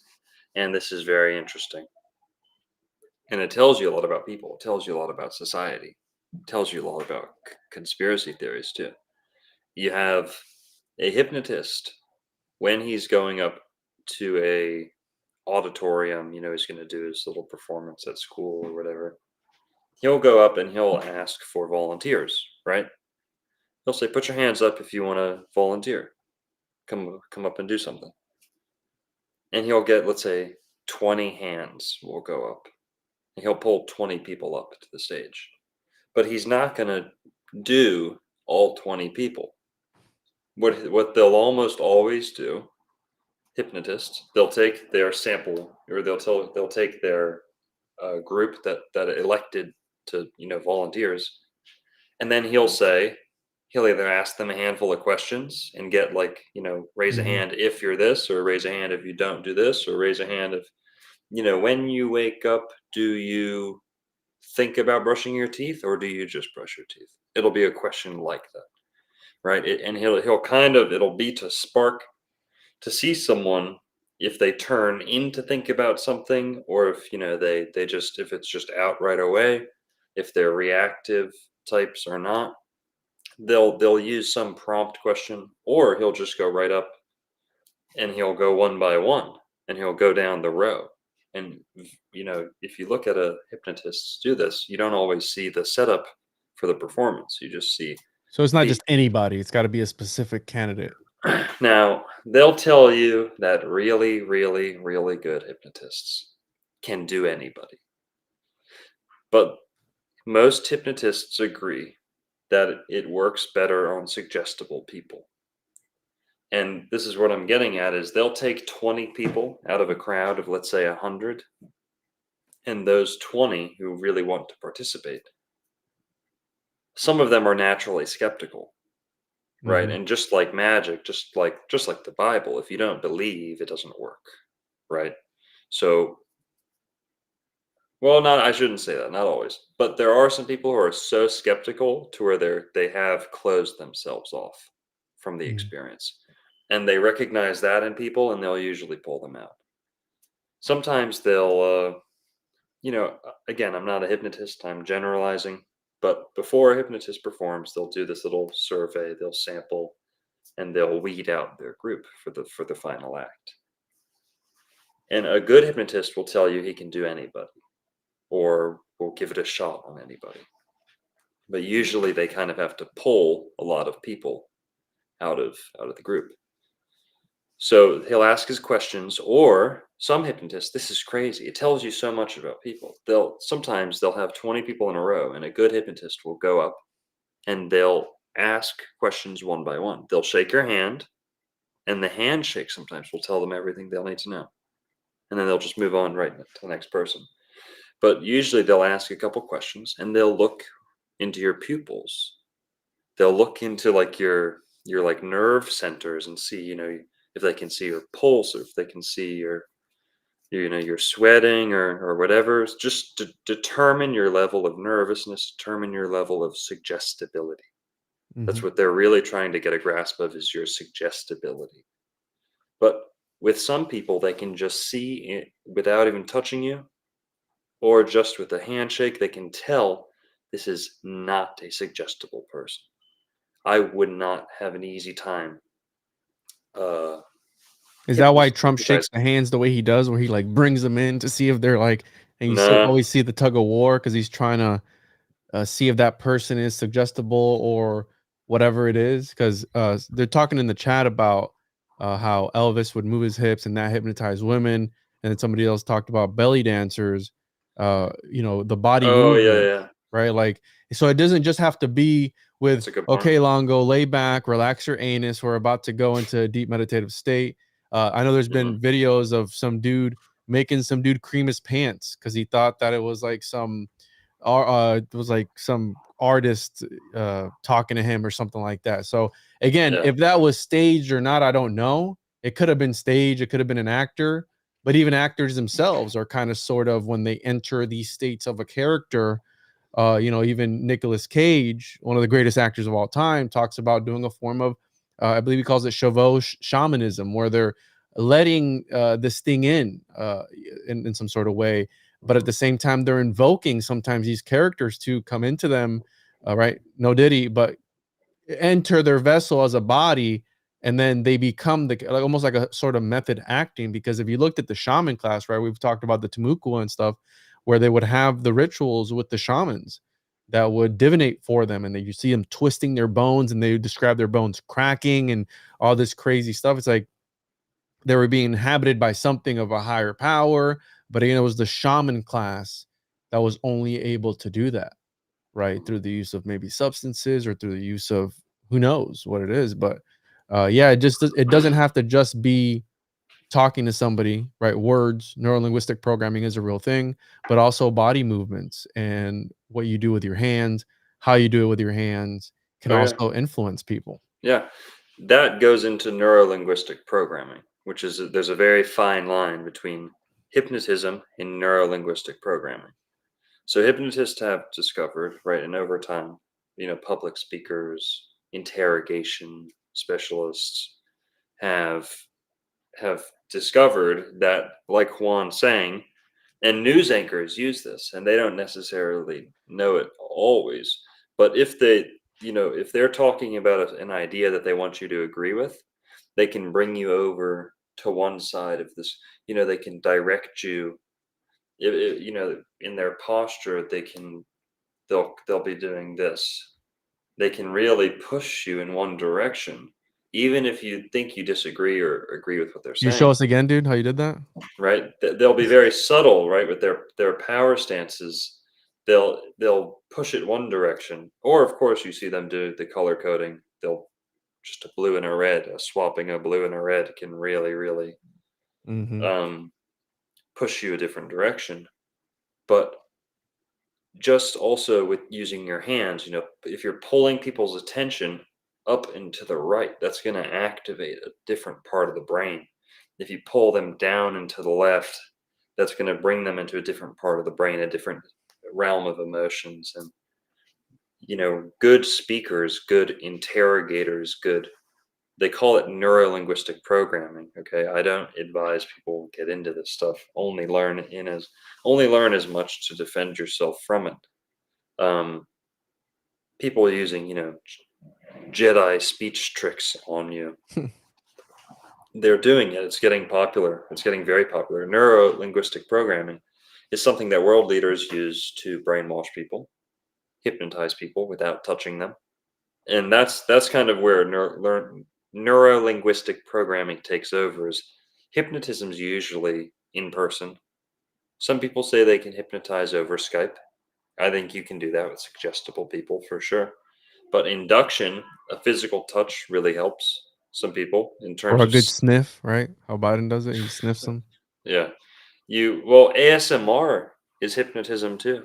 It's trance inducing. There's a fine Yes. line between trance and hypnotism, but what was I talking about? Let's keep it on a little bit The off track. body movements and Neurolinguistic programming is very popular with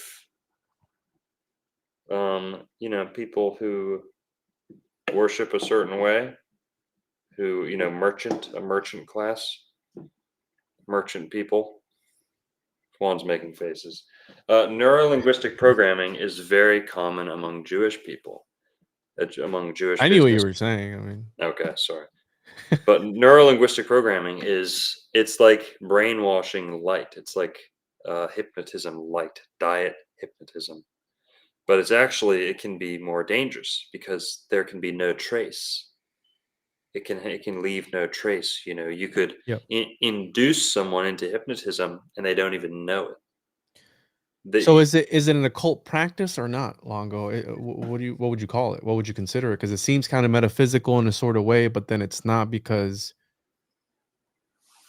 are you using the occult in this? I mean, Well, memory. I'll give you an example. Again, neurolinguistic programming is a pretty new thing, but the science behind it, the mechanism behind it, has always been within the human body. So you can access this. I mean, you could say this is what charisma is: being a good public speaker, being a good interrogator, is being able to crack people's shell or pull their thoughts into a direction you want. Um, that's always been around, whatever you want to call it. Mastering the art of that is kind of abstract. I don't know if I've ever seen like ancient manuscripts on like interrogation or whatever, but No. neurolinguistic programming. If people want to see what I mean, I'm not just throwing that out there as like a slanderous thing, or I'm not saying that in a bad way, that the little hats exclusively use it. But if you want to see what I mean, go look at the Anixium cult. Yeah, I've seen that. Anixium cult, right? The Keith Raniere, however you say his last name, the guy who did the Buffalo, New York. It was like a self-help cult where they wore like the sashes, whatever you call them, the ribbons around their neck, like the scarves, and it was pretty much turned into a sex cult. Mhm. Not the good kind too. The not so great kind. But this guy was crazy, and he was obsessed with that very thing. He was Uh, obsessed with neurolinguistic programming. He was an expert in it. Well, it All makes the you a good cult leader too. I mean, if you can talk to people. all the leadership in there was very. Not only were they, of a certain faith, most of that whole leadership of the Anixium cult, they were also all neurolinguistic programmers. And part of their whole pyramid scheme was teaching people to neurolinguistically program too. And again, some people say neurolinguistic programming is fake. It's a pseudoscience. It doesn't exist. It's made up. But if you look at who's into it and how much success they have with it, right, it's real, whether you believe in it or not. Another instance, this is a really cool story. This is a really funny one. This is out of South Florida. There's a story about a guy. This is one of Florida's, I don't know if it's famous, but one of Florida's most unsolved, like controversial disappearances or murder mysteries. There was a guy named shit, I forget his name. He was like Gumar something. Guma. Just Guma. Can you look this up? I think it was Hollywood, Florida.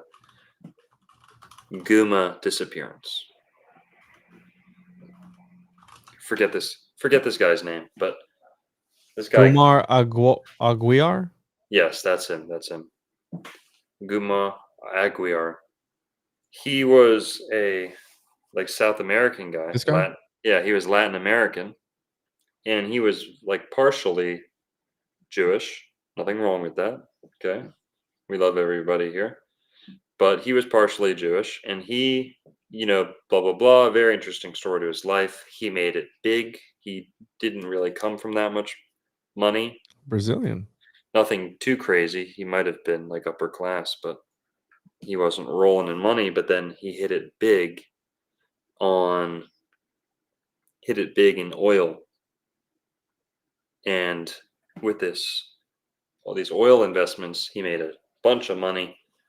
He had a big fortune, very sudden at a rather young age. And he then started traveling to Jerusalem. First he made all this money. He moves to Florida. Florida becomes his permanent residence. And then, boom, sorry, I'm skipping a little bit.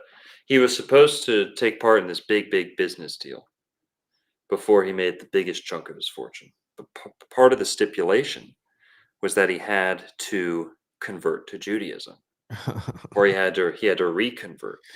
Like his family had a trace of it, and I think he might have had a slight history with it, but he himself, I believe, was Christian.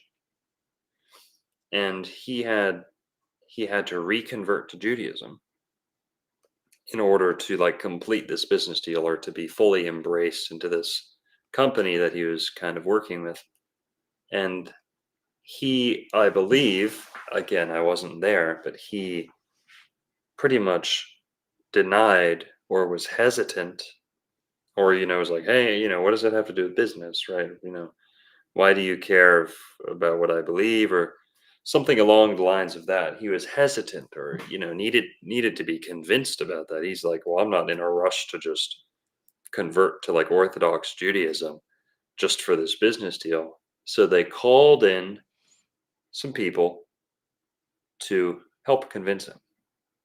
Who did they call in? They called in this guy, I think his name's Tovia Singer. Tovia Singer is a rabbi who specializes in detransitioning people out of Christianity. He is a counter missionary, meaning his whole kind of job is to transition people back to Judaism and to debunk, belittle, harass, debate missionaries, or evangelicals, people who are trying to spread Christianity. He's trying to stop the spread of Christianity. That's like his whole life's work. They sent this guy in to close the deal with Mr. Gumar or whatever, to kind of set his head straight. Okay. Apparently, after a single meeting, just a single meeting with this guy, again, I don't have the exact details, but this is my recollection of learning about this whole thing. It's a mystery, right? So it really is a mystery. It's not, we don't have full transparency on this. It's still a mystery, ongoing investigation or whatever. He's declared dead now, ironically, because of his fortune, but $100 million, yeah, which isn't, it's a good chunk of change. That's all I had left. I'll tell you about where it went, dude. So this shit is crazy. He remember, he didn't really want to go back to Orthodox Judaism. I don't know what his full experience with it was to begin with, but it seemed like he was perfectly happy as a Christian. Well, after one meeting with this Rabbi Tovia Singer, well, voila, this guy is now extremely orthodox very, very like zealous about his newfound Jewish faith. And I believe it was only a single meeting with this Rabbi Tovia Singer, who that changed his life up pretty much at the drop of a hat.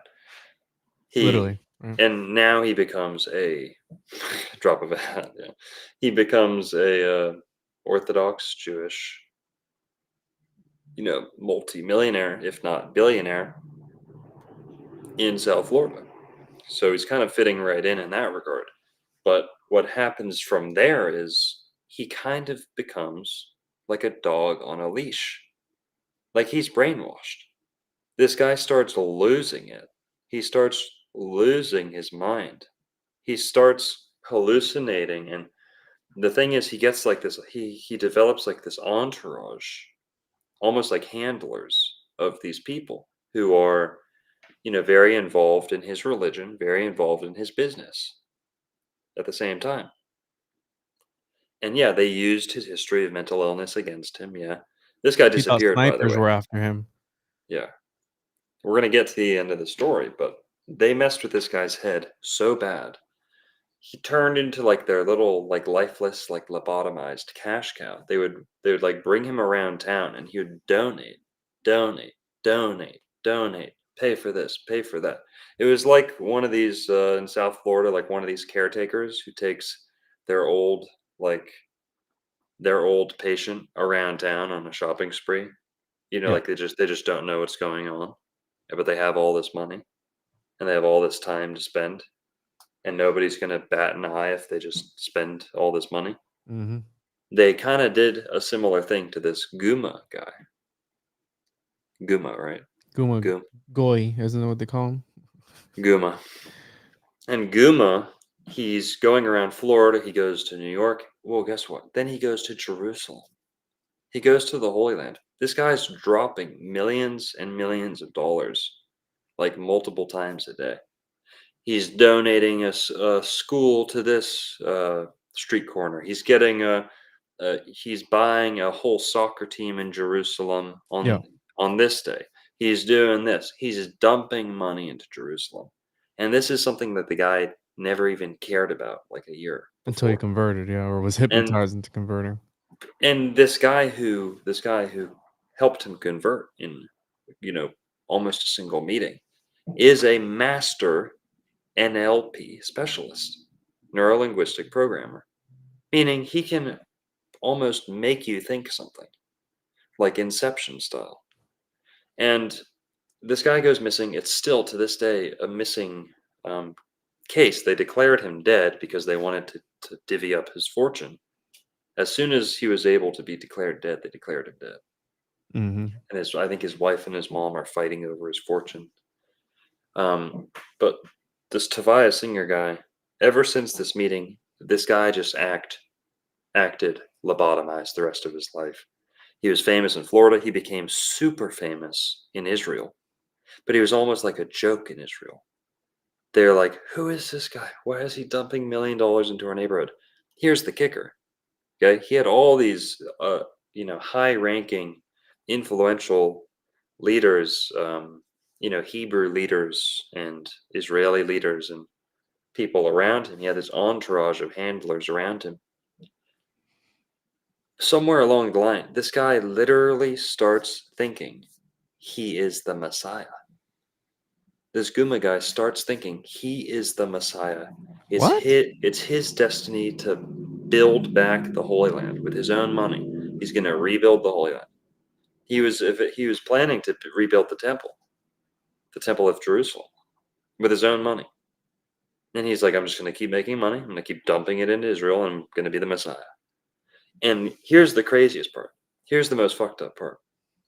All these people around him, they did nothing to back him off that ledge. Like they did nothing to talk him down from that. They just kind of let it go, squeezed him of all the money he had.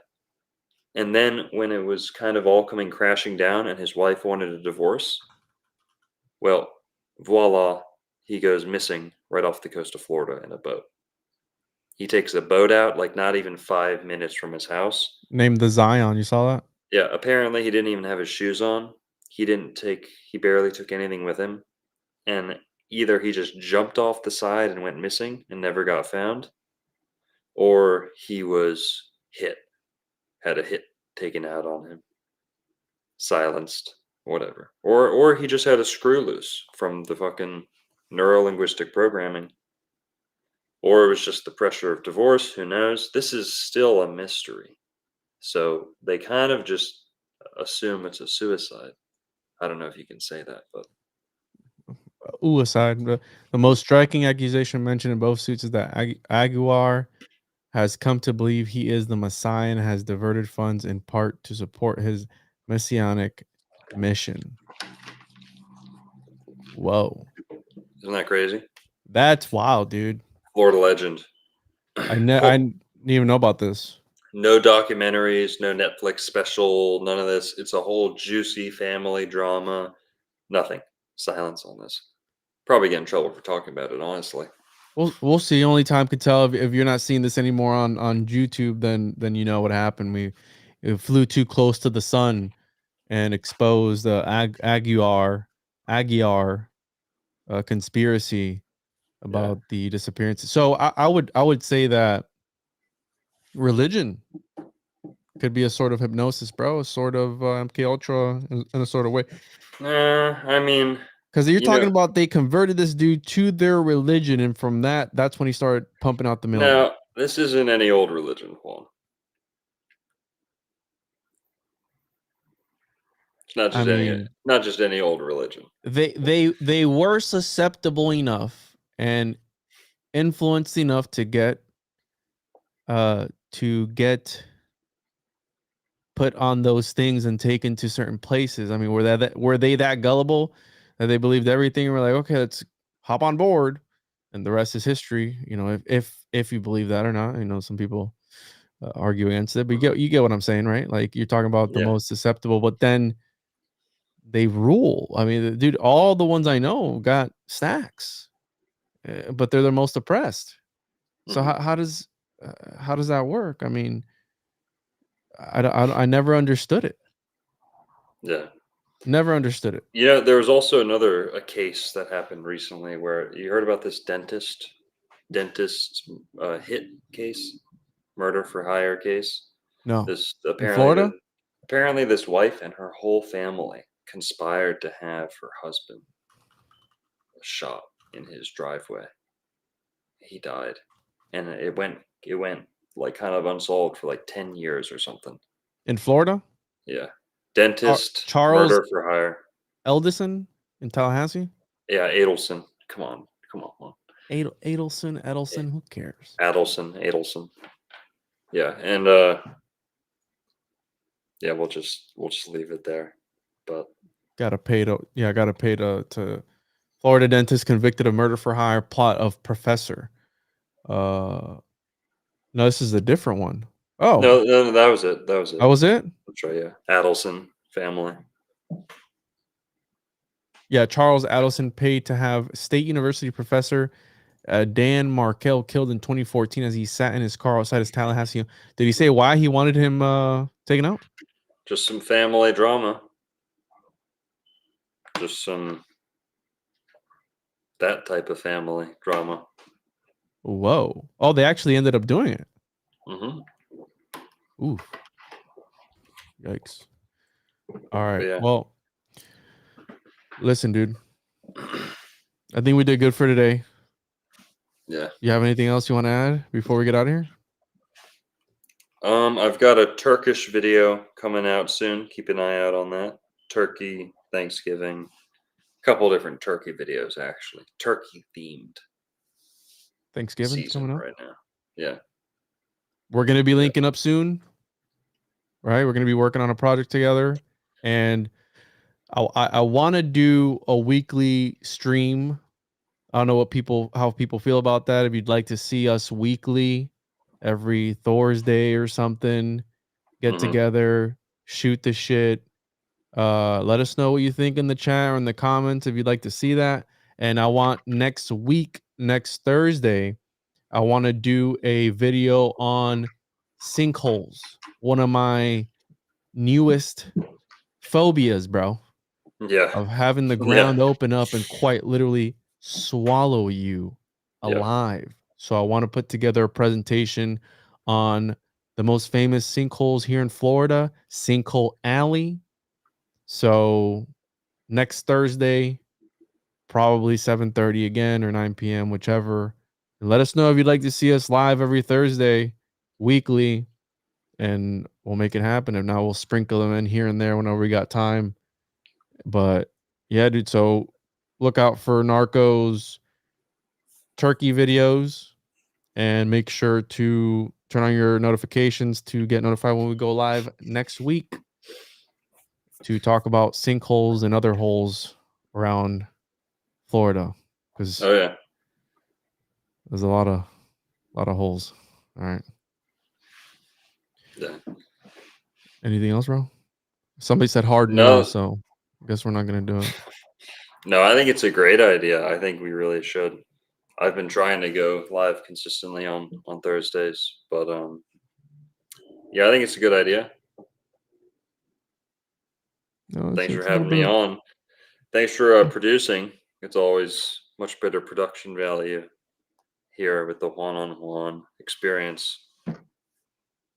Appreciate you, bro. Well, this is a project. This is a joint venture together. So, anyways, check out oldworldflorida.com. You said? No. Old World Florida on YouTube. If you're not familiar, guys, that's my channel, Old World Florida. It's pretty much the same name on Instagram, Twitter, Rumble, Patreon. Too, if you just search Old World Florida Patreon, you find it. And the Shopify, which we're out of stock right now, but oldworldflorida.myshopify.com. Yeah. And I want to publicly apologize for something. I'm a believer now, bro. I was recently converted, not to that, but I was recently converted when I was pointed out something, because the numbers never lie, right? And I've been going hard on the gametrists, but check this out, dude. Homunculus and Juan equal the same thing in Jewish gematria. Yeah. So the numbers don't lie, and because of this, I have converted. I want to apologize to all the gematria people I offended. I got angry emails about how retarded I was and all this other stuff, but here I am saying sorry because the numbers don't lie. It was meant to be, bro. So this convinced me that gematria is not fake and gay, and it's actually real and hetero. So just want to put that out there before we get out of here. Yeah, that's one last thing that I guess I plan on talking about a little bit is this whole Florida lab-grown meat battle is still raging on, the legal battle, as to whether lab-grown meat will be allowed in Florida.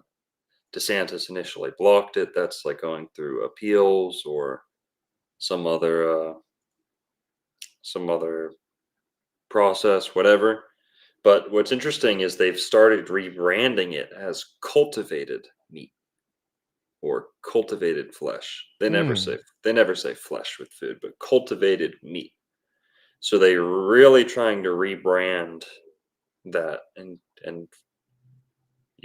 sneak it in to circulation. But Florida's pushing back on this, thank God. Well, we can add that to the docket for next week, and we can talk about that. We can talk about whatever. But shoot us a couple of suggestions in the chat and in the comments of what you want us to cover. Next week will be sinkholes and artificial homunc meat and whatever else comes up. Hell yeah. Sinkholes is a great topic. So much good stuff. Yeah, definitely. So there was people. Make sure to love each other. Be good. And we'll see you on the next one. Make sure to follow me at www.tjojp.com. Juan on YouTube. Make sure to follow Old World Florida on YouTube. Go check out his hats and all that stuff. And we'll catch you on the next